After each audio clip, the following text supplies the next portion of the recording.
আমি এজন্য দাড়ি রাখছি, আমার রসুল দাড়ি রাখতেন। আমি এজন্য টুপি মাথায় দিছি, আমার নবী মাথা মোবারকের টুপি মাথায় পরিধান করতেন। আমি এজন্য জামা পাঞ্জাবি গায়ে দিই, তিনি আমার রসুল সাল্লাল্লাহু আলাইহি সাল্লাম জামা পরিধান করতেন।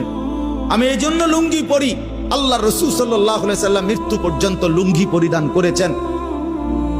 আমি এজন্য মুখ ছোট রাখি, আল্লাহ নবী সাল্লাল্লাহু আলাইহি ওয়াসাল্লাম বলছে একটি সুস্থ মানুষের পরিচয়, যে মানুষটা সুস্থ কিনা খোদার কসম এটার পরিচয় হলো যে মুখ ছোট রাখে, দাড়ি লম্বা করে, সে সুস্থ মানুষ, স্বাভাবিক মানুষ, স্বাভাবিক মানুষ।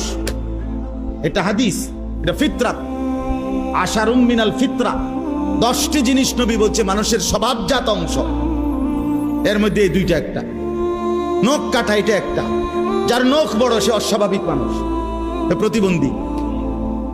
যার মোষ বড় হয় প্রতিবন্ধী। হ্যাঁ, সাফ কথা।